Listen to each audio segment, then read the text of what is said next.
wanaagsan dhegaystayaal kuna soo dhawaada idaacadda subaxnimo ee laanta af Soomaaliga ee VOA oo idinkaga imaanaysa magaalada Washington.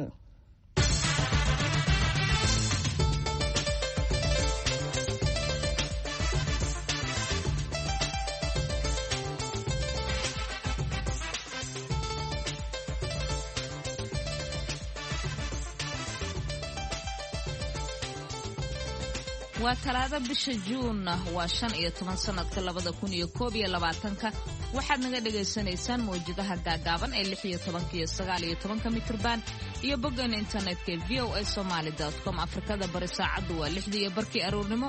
Idaacadda saakana waxaa idinla socodsiin doona anigoo ah Sahra Cabdi Axmed iyo Caashe Ibraahim Aadan.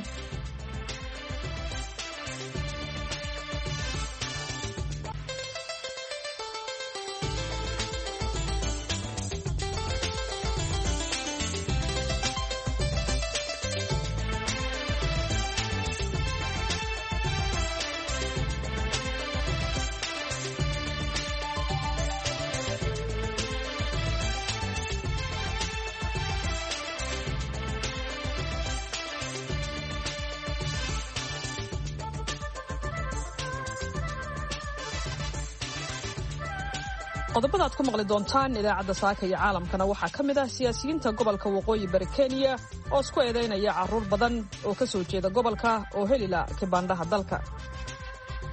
ilmaha anagi faraq xootiga ku jiraan habeenka waan soconnaa asaguna daba mari say kuwa kale ilmaha masaakiinta oo u dhasheen countiga Wajeer oo kibaandha la'aanta oo faraq xooti ku jiraan ilmaha kibaandhooda xayiri. waxaad sidoo kale maqli doontaan hooyo Soomaali ah oo lagu weeraray magaalada Edmonton ee dalka Canada iyadoo qof gadaal uga yimid xilli ay lugeynaysay uu gaarsiiyay dhaawacyo. qodobadaasi iyo warar kale ayaan idin haynaa. marka hore waxaad ku soo dhawaataan warka caalamka oo inoo hayso Sahra Cabdi Axmed.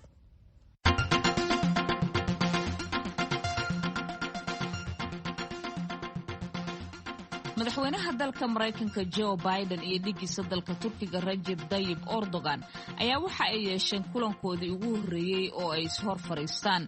labada hogaamiye ayaa inkastoo ay bogaadiyeen kulankoodaasi aysan jirin wax weyn oo ay ku dhawaaqeen oo la xiriira xiriirka labada wadan. Biden ayaa waxa uu sheegay wariyaasha kulankoodaasi Isniinta ee barbar socday kulanka ay yeesheen NATO madaxdeeda ee ka socday Brussels in kulankooda uu ahaa asagii madaxweynaha dalka Turkiga mid wax ku ool ah uuna ku hanweyn yahay isla markaasina uu yeelan doono ayuu yiri waxyaabo muhiim u ah oo horumar u ah dalka Turkiga.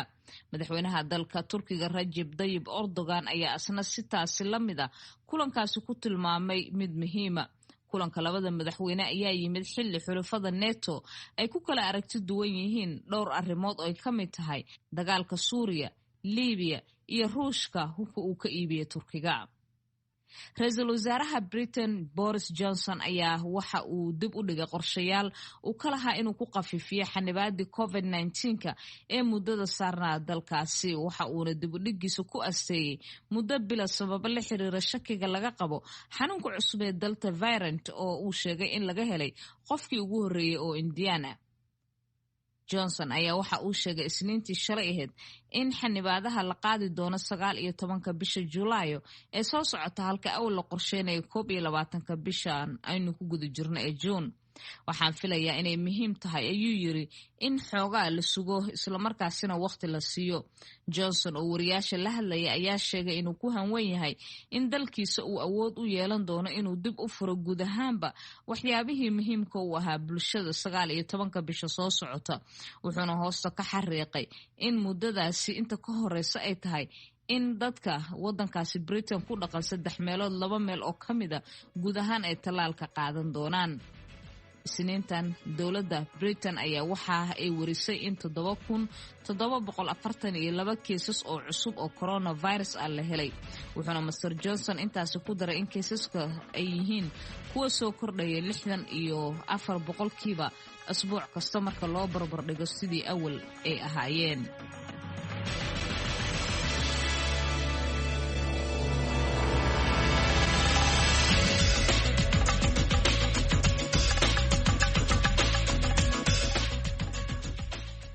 mahadsanid Sahra Cabdi Axmed oo inoo akhrinaysay warka caalamka ayaad la socoteen. halkaad ka dhegaysanayseena waa laanta af soomaaliga ee v o a oo si toos idinkaga imaanaysa magaalada washington. boqolaal dhalinyaro Soomaali Kenyaan ah oo galay diiwaanka hay-adda qaramada midoobay ee UNHCR ayaa ka walaacsan halka mustaqbalkoodu uu ka dambeyn doono xilli isla dowladda Kenya ay ka fakarayso xiridda xeryaha qaxootiga ee Dadaab. Mas'uuliyiinta Gaarisana oo midba kale ku eedeynayo in uu ka dambeeyo dib u dhac ku yimid qorshaha qaxootiga lagaga saarayo diiwaanka hay-adda qaxootiga UNHCR. warbixintan waxaa magaalada Gaarisa ka soo diray wariyaha VOA-da Maxamed Faarax Jire. ku dhawaad 50,000 oo Kenyaan oo siyaalo kala duwan oo qayb galay in xeryaha qaxootiga Dadaab ay iska diiwaangeliyaan ayaa haatan murugo fara badan ay soo food saartay kadib markii siyaasiyiinta gobolkan ay siyaalo kala duwan fagaarooyin kala duwan isugu eedeynayaan midka kale uu yahay midka hor istaagay hogaamiyihii hore aqlabiyadda baarlamaanka ee dalkani Kenya Mudane Aadan Barre Ducaale ayaa ku eedeeyay gobolka Garissa County Mudane Cali Bunow Qoranay inuu yahay hogaamiyaha haatan hor joogsaday caruurtaasi in ay helaan sharciga aqoonsiga dalkani Kenya. ilmaha anagi faraq xootiga ku jiraan habeen kasta waan soconnaa asaguna daba mari asay kuwa kale wuxuu leeyahay meeshan war kursiga governaga iyo kursi MP iyo MCA 2022 inaad gaari ilaahay ba og ilmaha masaakiinta oo u dhasheen countiga Wajeer oo kibaana la'aanta oo waalidka ooynayaan ilmahaasaytooy oo faraq xootiga ku jiraan ilmaha kibaanooda xayiri. gobolka Garissa County Mudane Cali Bunow Qoran ayaa dhankiisa shir kale oo isaguna gudaha Garissa uu ku qabtay waxa uu isaga bari yeelay in arintaasi uu ku lug leeyahay wuxuuna dusha u saaray Mudane Aadan Barre Ducaale oo uu sheegay in uu ahaa asaga midka warqadaha ka qoray dadka qaxootiga galay Kenyaanka ee Wajeer iyo Garissa ka galay wuxuuna sheegay in haatan uu doonayo in arrinkaasi uu ku soo celiyo dhankiisa. maalin maalmaha ka mid baa xafiis yaan tagnay dawladda waan iska weydiino arrimihii xootiga laga bixinay maxay u meelmari la'yihiin waxaan lagu yidhi Aadan Barre waraa qoray asagoo dacweynaya daahiyagan hadda iska socdaan oo dadkii la soo qoray wuxuu ku daray 2,000 oo ruux oo 100,000 oo ka qaatay marka cod ay ahayd 100,000 oo ka qaatay oo Nairobi laga qoray Nairobi waxaa joogan 53,000 oo ruux oo qaxooti laakiin kambi aan ku jirin oo Nairobi ka joogaan oo taajiriin kuwii 2,000 ku daray marka idinka ayaa la bixinin ilaa Mudane Dr. Maxamed Daahiye Ducaale mudanaha degmada Dadaab laga soo doorto ah dadka qaxootiga deegaanka martigeli ayaa dhankiisa dusha eeda uga tuuray gobolka Garissa County Mudane Cali Bunow Qoran oo sheegay in marnaba uusan ka hadlin xaaladda dadka qaxootiga ah ay ku dhibaataysan gudaha dalkani Kenya gaar ahaan dhalinyarada iska diiwaangelisay xeryaha qaxootiga. ani waxaan rabaa Cali hadduu run sheegahay oo arrinta kibaandhaha warka uu sheegay uu run yahay uu og yahay waxaan rabnaa asagoo hogaamiyihii Garissa County ha noo geeyo wasiirka dowladda sare ee amniga Matiang'i iyo nabad sugidda hadda anigoo governor Garissa County ka ah dadka faraha ku jiraan waa dadkayga way rafaadsan yihiin faraha laga bixi waan ogna maanta runtii qaxootiga waa la rari rabaa dadkaasna dowladda Kenya way ka shaqaysay meel fiican bay gaareen waxa ku dhigan ma garanayaan laakiin runtii waxaan aaminsanahay Cali uu ka mid yahay dadka arrinta ayada hortaagay. Gabana Cali Bunow Qoran ayaa dhankiisu waxa uu isku difaacay in Mudane Maxamed Daahiye Ducaale iyo Aadan Barre Ducaale ay labaduba ku shirkoobeen qandaraasyo dadka shacabku ay lahaayeen oo iyagu ay qaateen. maanta asagii Daahiye danyar baa soo dhaxmartay asaga toosh baa lagu hayaa oo dhawaanaan dawladda wuxuu heli lahaa wadooyinka magaalada ka soo baxaan uu iska bilaqaysaa hadda wada ka soo baxay xaggan kore oo markii madaxweynaha uu imaaday bardhaweyd uu yiri wadaha la dhiso oo yara dheer ya 485 milyan ee soo baxday marka wuxuu ku qaatay kabni uu leeyahay Daahiye waxaad isleeyahay qoqodanay waa oo ari xiriir hadda uu nguri. Dr. Maxamed Daahiye Ducaale ayaa waxa uu sheegay inuu bari ka yahay mudane Qoranana uu yahay mid doonaya in wadooyinkaasi haatan hakad la geliyo dacwadana uu ku shidayo. Cali wuxuu yiri Maxamed Daahiye Aadan waxay saaxiibeen siyaasadan dhow ma ku saxan horta waxaan ku sheegay Caliyow adiga horta waxaa tahay ninka saaxiibyaalkiis ku Aadan Barre waa ninkii ku soo dhisay oo garabkaadi ahaa maanta nasiib darro ninkii ku halgamay yaa dhagaxyanaysa oo tuuriyanaysa waxaan ku sheegay runtii labada jid runtii markaan sheego waxaan ogahay labada jid waxay ku imaadeen juhdi uu bixiyay aadan barre ducaale waana ka wada hadalnay anigaana ku dhiirigeliyo ku yidhi walaalow deegaankaas isage oo adiga aad u tahay xildhibaan u raadi jidkaas hagaaji jidkii hadduu keeno waa jid dowladeed qandaraaska dad baa qaatay xisaabta uu sheegana ma jiraan bal dib iskugu naqa ogow horta shirkadda shaqada lis haddii maxamed dahay uu ku jiro oo run ay tahana waad sheegi laakiin qandaraaska intaa tirina ma jirto wax maxamed dahay uu ku jirana ma jirto isku soo wada celiyo hogaamiyaashan ayaa waxay doonayaan in haatan ay qulubta shacabka gobolkan ay soo jiitaan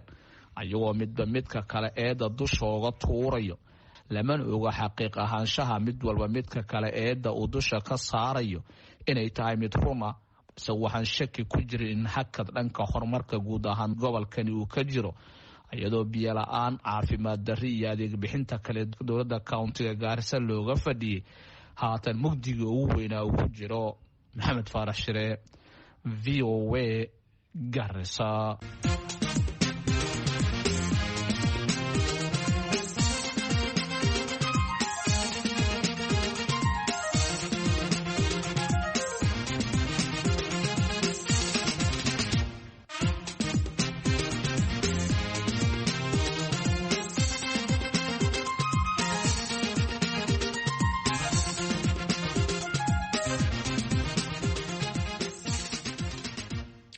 hooyo Soomaaliyeed ayaa lagu weeraray magaalada Edmonton ee dalka Canada. qof gadaal uga yimid xilli ay lugeynaysay ayaa gaarsiiyay dhaawacyo. bilooyinkii ugu dambeeyay ilaa iyo 6 dhacdo oo xiriir ah lana xiriiro islaamka iyo madow naceebka ayaa laga soo warinayaa magaalada Edmonton. dhacdadan ayaa imaanayso 10 maalmood kadib markii qoys muslim ah gaari lagu dardarsiiyay magaalada London ee dalkaasi Canada, halkaasi oo 4 qof oo qoys wada ahaa ay ku wada geeriyoodeen.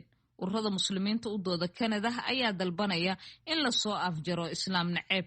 haddaba wariyaha VOA-da ee dalka Canada Xuseen Nuur Xaaji ayaa khadka telefoonka ee magaalada Edmonton kula xiriiray hooyadaasi weerarka loo geystay oo sabab la xiriira amnigeeda aanan u xusin magaceeda. ugu horreyntiina waxa uu weydiinayaa sida ay wax u dhaceen. wallaahi say wax u dhaceen markaa kuu sheego anigu waan iska socday gadaal un baa layga yimid qofkii wax ugu dhuftana ma arkayn anigu markii ilaahay baa ila waa dhimanaysaa god baa gelaysaa ma garatay anigu waa iska socday gadaal baa wax layga inta halkaas laygu dhegay gadaale baa lay tuuray waan gartay marka meeshii baa ku dhacay wax ugu dhuftay ma arkayn meeshii baa cabaar yaala 15 minute cunugaan dhalay baa marka u wacday telefoonaan watay kadib maxaa dhacay waxaa dhacay wiilkii baa i qaaday oo dhakhtar geeyey. maxay kula tahay in lagu beegsaday? aniga ma garanayo wallaahi kolleyba dadku waa la beegsanayaa bay ila tahay dad badan baa la beegsado hadda kahor meelaha annaga nagu maadi jireen annagoo iska soconno dadku laakiin tan gaadmada gadaal laygaga yimid anigu ma garanayo. waa tahay booliiska waxay leeyihiin baaritaan aan wadnaa ururada muslimiintana waxay leeyihiin waxaa loo maleeyaa inuu yahay nacayb oo islaama maadaama xijaab aad xirnayd. waxaan xirnaa buubu weyn macaa indhuhu waa ii qarsoonaayen wax yaraa iga muuqday oo indhashareed xataa baan xirnaa wax camala oo kulligay macaa isku sii days baan gashana. marka sida ururada muslimiintu ay qabaan in indhashareerkaas iyo xijaabkaas amaba qaabka islaamiga ah ee aad u labisnayd darteed in lagu beegsaday makula tahay? waa tahay waa dhici kartaa because qofaan dambi ka galay ma jiro, qofaan wax ku sameeyey ma jiro, qofaan magaciisiye ma jiro. hadda kahor anoo aan indhashareer qabin oo gaarigayga wato iska labisano dee xijaaban baa sanadkii hore juulay agosin ayada umalaynaya niman saasoo kale ii ataagen mool anagoo joogna baabuurkayga baa horgooyeen iga qaadayn waa diideen iyagoo ila diriraya markaan meeshii ka baxay inta iga horwareegeen ay daba galeen baa wiil nin caraba ii yimid ninkiibaa markaa ayagii la maaday iga celiyey lambarkiisibu isiiyey 20gii bay ahayd. waa tahay waxaa leeyahay dhaawacyaa kusoo gaaray oo qofkaasi ku weeraray uu ku geystay.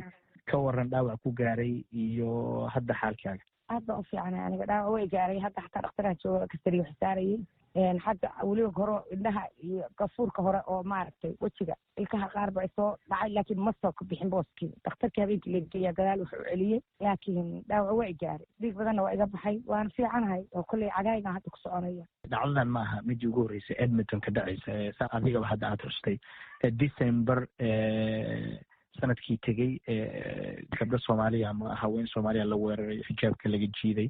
maxay kula tahay in muslimiinta gaar ahaan Soomaalida xijaaban loo beegsanayo? wallaahi waxay la tahay muslimnimo wax kale ma jiraan ma garanayo anigu muslimtinimadaas islaamnimada kale ma garanaya anigu. dhowaan magaaladan London oo gobolkan Ontario ka tirsan qoys muslimiina lagu laayay, cunug yar uu ka badbaaday muslimnimadooda darteed. dhacdooyin kale oo kala duwan oo badan oo muslim lagu burtilmaameedsanayo dalkan ka dhacay.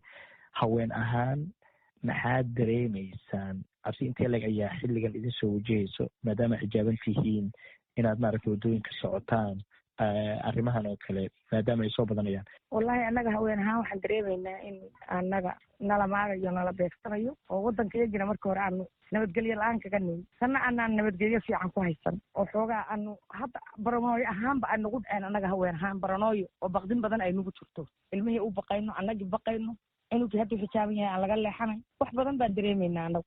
maxaad u jeedin lahayd haweenka Soomaalida iyo hogaamiyaasha bulshada Soomaalida ee gobolka Alberta gaar ahaan magaalada Edmonton?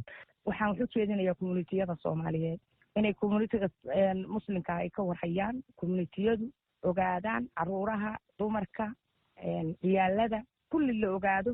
annagana aanu taxadarno, haddaanu community leenahay aanu communitigeeni raadsano, ku xirnaano, wixii nala soo dirsa anaa qarsan. wax badan oo aanu qarinaynaa jira annaga communitiyaal ahaan Soomaalida, dadka Soomaalida rayidka waddanka ku nool wax badan oo la soo dirsa ay qarinayaan baa jira markii runta laga hadlo, oo dhibaataday qarsanayaan. ma garat si fiican. marka waxaa fiican dhibaatooyinka inay la xiriiraan oo dadkoodii communitigoodii iyo dadkoodii ay la wadaagaan. anigu kolley saan qabo, aniga ahaan naftayda saan qabo weeye. marka anigu kolleyba community ahaan waxaan leeyahay communitiyada jira oo Soomaaliduna inay wax ka qabtaan arrintaas, oo dadka la xiriiraan, oo ogaadaan dadka, oo guryaha tagaan, oo dadka ay dadka la xiriiraan, dadkuna inay communitigooda ku xirnaadaan. taasi waxay ahayd hooyo lagu weeraray magaalada Edmonton ee dalka Canada, waxayna u warramaysay wariyaha VOA-da Xuseen Nuur Xaaji. sababa la xiriira amnigeeda ayaa haddaba dhegaystayaal u qarisay magaceeda.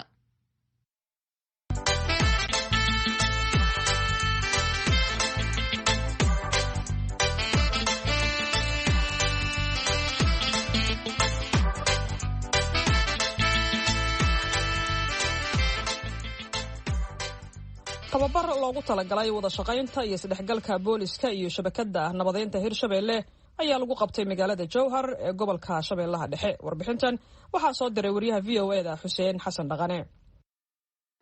tababarkan oo lagu qabtay magaalada Jowhar ee xarunta maamulka Hirshabelle ayaa waxaa loogu talagalay in lagu abuuro marxalad ay ku wada shaqayn karaan booliska iyo shabakadda nabadeynta Hirshabelle. tababarka oo socon doona muddo 4 cisho ah waxaa ka qayb galay saraakiil, askar ka tirsan booliska iyo xubno ka socda shabakadda nabadeynta Hirshabelle gaar ahaan qaybaha ka howlgala magaalooyinka Buulaburte iyo Jowhar.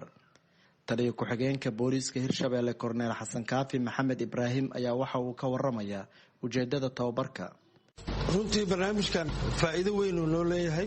faa'iidadiisa waxaa ka mid ah shabakadan awalba waxay u taagnayd inay khilaafaadka bulshada ka dhex jiro iyadoo ay u noqoto gogol oo wax kasta oo bulshadan hadda Hirshabelle ka dhex jiro, maadaama 4 degmo oo waaweyn oo ka mid ah Hirshabelle laga soo tababaray dadka intooda badan oo Buulaburte iyo Beledweyne iyo Jowhar iyo Balcad tiro badan oo ka mid ah la soo tababaray.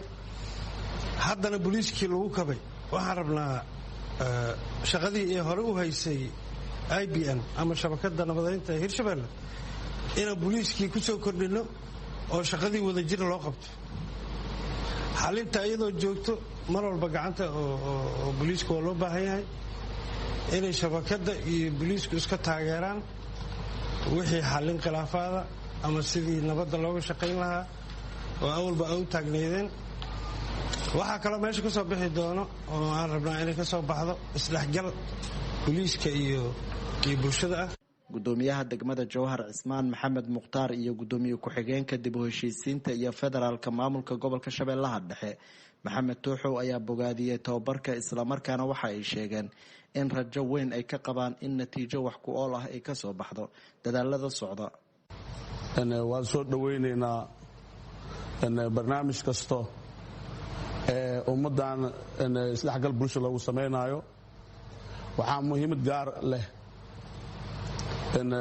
dadka kala duwan ee weliba bulshada ka timid sida nabadoonada iyo waxgaradka, booliiska, haweenka, dhammaan ay shabakadan ay ku midaysan yihiin.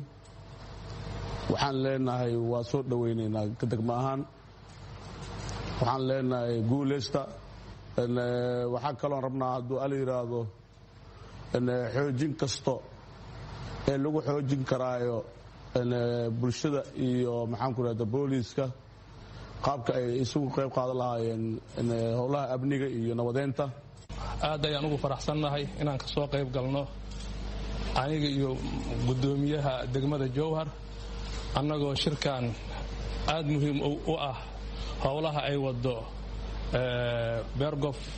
bergof ma arkaysaa peace reconciliationka waxaan rajaynayaa in aad ka faa'iidi doontiin hirshabeellena ay faa'iido weyn u tahay khaasatan booliska dowlad goboleedka hirshabeellena wax badan oo isdhexgalka bulshada ah faa'iido fara badan laga dhaxli doono waa u mahad celihaynaa intii ka qayb qaadatay aadaad u mahadsantihiin deegaano ka tirsan maamul goboleedka hirshabeelle waxaa xilligan ka socda dadaalo nabadeed oo lagu dhexdhexaadinayo beelo khilaaf gacan ka hadal sababay uu dhex maray dadaalada qaybtood waxay u muuqdaan in guul laga gaaray halka kuwa kalena weli lagu jiro sidii looga midho dhalin lahaa. Xuseen Xasan Dhaqane, VOA, Beledweyne.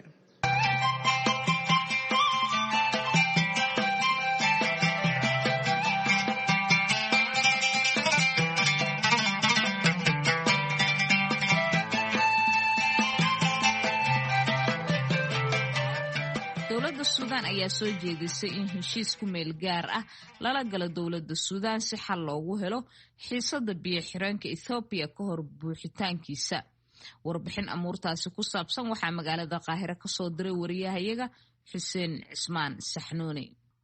wasiirka waraabka ee dalka Suudaan Yaasir Cabbaas ayaa muujiyay sida xukuumadda Khartoum diyaar ay ugu tahay in heshiis ku meel gaar ah lala gaaro dowladda Itoobiya oo ku saabsan biyo-xireenka dalkaasi iyadoo la dhisayo buu yiri shuruudo damaanad qaadaya si socoshada wadahadallada. Yaasir Cabbaas oo shir jaraa'id ku qabtay magaalada Khartoum ayaa tibaaxay waqtiga oo yar dartiisa dowladda Suudaan waxay aqbashay heshiis ku meel gaar ah iyadoo la raacayo shuruudaha soo socda. waa marka hore buu yiri in la saxiixo wax kasta oo ilaa iyo iminka la isku afgartay. wasiirka waraabka ee dowladda Suudaan ayaa intaasi ku daray in la helo damaanad qaad buuxa oo ah si socoshada wadahadallada marxaladda koobaad kadib iyo in gorgortankani uu ahaado mid waafaqsan jadwal cayiman. arrintan ilaa iyo iminka kama aysan hadlin dowladda Masar inkastoo horey xukuumadda Qaahire u muujisay in ay diyaar u tahay kaliya heshiis qaanuuni ah oo dhammaystiran. dhinaca kale wasiirka arrimaha dibadda ee dowladda Masar Saamix Shukri oo ku sugan magaalada Dooxa ee dalka Qatar ayaa kulan la qaatay dhigiisa dalkaasi ayagoo ka wada hadlay xiriirka labada dal iyo xiisada ka alowsan dalalka Carabta iyo mantiqada. danjire Axmed Xaafid afhayeenka wasaaradda arrimaha dibadda ee dalka Masar oo ka hadlay kulanka labada mas-uul ayaa sheegay labada wasiir in ay isla gorfeeyeen caqabadaha soo food saaray wadamada Carabta iyo mantiqada iyo baahida loo qabo in la xoojiyo gaaridda himilooyinka shucuubta Carabta. arrimahan ayaa imaanaya xili maanta oo Salaaso lagu wado in magaalada Dooxa caasimada dalka Qatar in uu ka furmo shirka jaamacadda Carabta heer wasiirada arrimaha dibadda ah si looga hadlo xiisadaha dalalka Carabta gaar ahaan xiisada webiga Nile. dowladaha Masar iyo Suudaan ayaa horey u dalbaday shirka jaamacadda Carabta si ay taageero uga helaan dowladaha Carabta gaar ahaan dhibaatooyinka kaga imaan karta biyo-xireenka Ethiopia. dhowaan ayay ahayd markii ciidamada dowladaha Masar iyo Suudaan ay wada sameeyeen dhoolatus military oo ay ugu magac dareen webiga Nile xili xukuumadaha Qaahira iyo Khartoum ay muujiyeen walaaca weyn ay ka qabaan buuxinta biyo-xireenka Ethiopia. bishii la soo dhaafay gudoomiyaha midowga Afrika madaxweynaha dalka Congo iyo ergeyga Mareykanka iyo Geeska Afrika waxay wada hadallo la yeesheen mas'uuliyiinta dalalka Masar iyo Suudaan oo ku saabsan khilaafka muddada dheer soo socday ee biyo-xireenka Ethiopia. Xuseen Saxnuuni, VOA, Qaahira. Haatana aan ka codsado Sahra Cabdi Axmed inay mar kale noogu celiso qodobada warka caalamka ugu weyn. madaxweynaha dalka Mareykanka Joe Biden iyo dhigiisa dalka Turkiga Recep Tayyip Erdogan ayaa waxa ay yeesheen kulankoodii ugu horeeyay oo ay hor fariistaan. Labada hogaamiye ayaa inkastoo ay bogaadiyeen kulankoodaasi aysan jirin wax weyn oo ay ku dhawaaqeen oo la xiriira xiriirka labada wadan. Biden ayaa waxa uu sheegay wariyaasha kulankoodaasi Isniinta ee barbar socday kulanka ay yeesheen NATO madaxdeeda ee ka socday Brussels in kulankooda uu ahaa asagii madaxweynaha dalka Turkiga mid wax ku ool ah uuna ku hanweyn yahay isla markaasina uu yeelan doono ayuu yiri waxyaabo muhiim u ah oo horumar u ah dalka Turkiga. Madaxweynaha dalka Turkiga Recep Tayyip Erdogan ayaa asna sitaasi lamida kulankaasi ku tilmaamay mid muhiima. Ra'iisul wasaaraha Britain Boris Johnson ayaa waxa uu dib u dhigay qorshayaal uu ka lahaa inuu ku qafiifiyo xanibaadii COVID-19 ee muddada saarnaa dalkaasi. Waxa uuna dib u dhigiisa ku asteeyay muddo bila sabab la xiriira shakiga laga qabo xanuunka cusub ee Delta variant oo uu sheegay in laga helay qofkii ugu horeeyay oo Indiana. Johnson ayaa waxa uu sheegay Isniintii shalay ahayd in xanibaadaha la qaadi doono 19 bisha Julaayo ee soo socota halka awal la qorsheynayo 21 bishan aynu ku guda jirno ee June. Markana dhinacii heesaha ayaan dib ugu noqonaynaa.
guud ahaan idaacaddii saaka iyo caalamka ee laanta af Soomaaliga VOA ayaa intaasi ku eg. Waxaa idinla socodsiinayay anigoo ah Caashe Ibraahim Aadan iyo Sahra Cabdi Axmed. Intaan mar kale kulmayno waxaan dhammaantiin idin leenahay sidaas iyo nabadgelyo.